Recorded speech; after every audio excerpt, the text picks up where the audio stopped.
Hello po, good day po sa inyo lahat. Welcome to my channel, Best Investments by Meet Sabache, and I am an accredited seller of the MCA Home. So today, tara samahan nyo ako at itutur ko kayo dito kay Cameron Residences. Okay po.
Hello po, so kamusta po kayo? So ito right now, nandito ako kay Cameron Residences. So for those who sa mga hindi pa nakakalam, Cameron Residences is located along Mapalad Street in Quezon City. So malapit ito kay Fisher Mall. Okay, at the same time kay Quezon Avenue.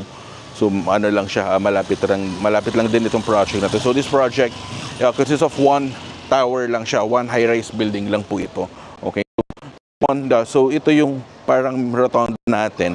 Okay, so dito lahat ng drop-off point. Pero yung entrance ng parking natin na doon sa gilid. So yung kadalasan na natin, especially kagaya ni Crestmont, ganun, nasa gilid yung entrance parking natin. So ito yung main lobby natin. This is the main drop-off point. Wherein dito, pagdating mo dito, may sasalubong sa iyo na receptionist.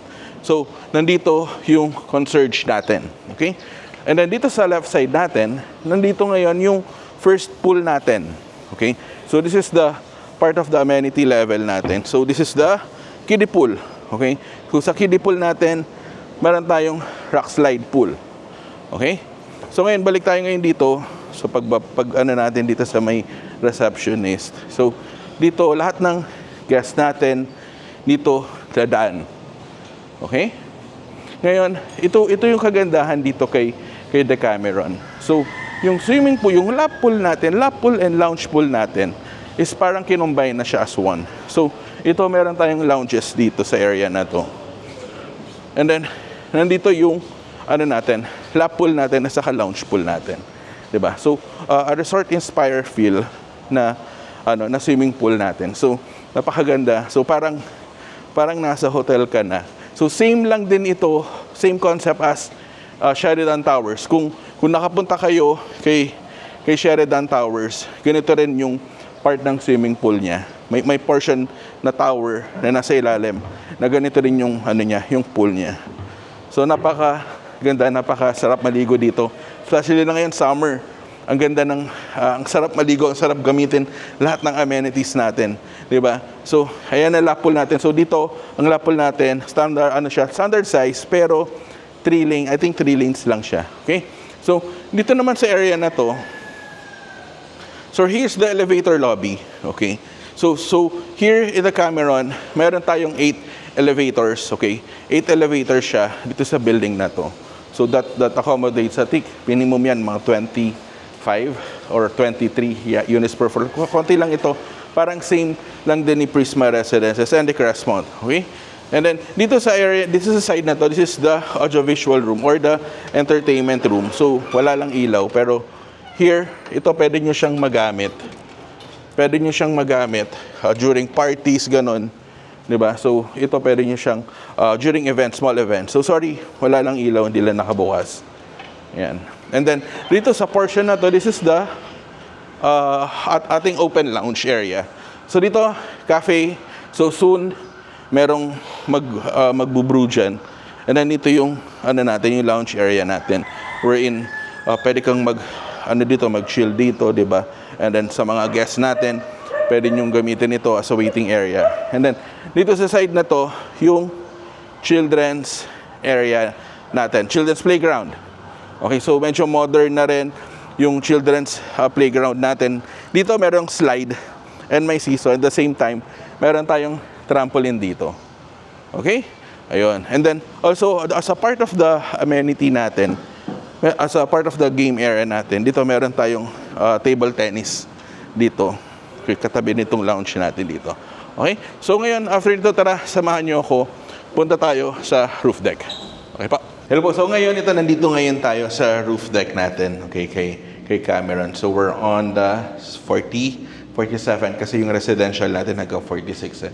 So 47. So parang same lang din siya ni Kiran Building. So ganun kataas yung floor natin, yung floor level natin dito kay Cameron. So dito ang what is good about this about this project. Itong fitness gym natin kay Decameron is nasa roof deck din. So same as ni kagaya ni Allegra Garden Place. So nakalak lang, hindi lang ako makapasok sa loob. Pero ang kagandahan nito, habang you do your daily routine sa pag-exercise, ito yung magiging view mo, di ba? So napakaganda ng view dito sa taas. Even me, kahit ako, nagandahan din ako dito. So dito, ang view mo dito is you have a view of Ortigas, Makati, di ba? And then also BGC. Kita mo rin dito. Halos kita mo actually eh. So dito sa side na to, nandito si BGC, si Makati, di ba, si Ortigas. And then dito naman sa area na to, dito si Manila, di ba? And also dito Manila Bay. Ang kita po ninyo. So halos lahat actually, halos lahat ng city view kita mo dito eh, from north to south. And then dito tayo sa other side, makikita mo naman dito. Dito naman tayo sa north side naman. So ang view naman natin dito is more on Caloocan. Yan ang mga view natin dito. And then North Luzon Expressway dito sa side na to, Bulacan. Yan. 'Di ba? So napaka ganda ng view natin dito. So kahit na anong side ng unit mo, basta nasa higher level ka, maganda ang view mo. Okay? And then while dito sa roof deck na to, meron din tayong lounge area dito. Okay? So yun. So I guess that's it. That wraps up our property tour here in the Cameron Residences. Ngayon, if you want to know more about this project, kasi alam ko may mga available pa na 2-bedroom and 3-bedroom units natin dito, may mga nag-reopen. So nandyan yung numbers ko, naka-flash sa screen. You may contact me anytime through Viber, through WeChat, through Facebook Messenger, through WhatsApp. Pwede tayo mag-schedule via Zoom, online, presentation, or pwede tayo mag-schedule ng site viewing. So, pwede ko kayong dalhin dito sa napakagandang project na to, okay? So, again, thank you very much for watching po. And please don't forget to hit the subscribe button and the notification bell para every time na nag-upload ako ng bagong video kay YouTube, ay ma-notify kayo. So, thank you very much for watching po. God bless po. Stay safe po. Bye-bye po.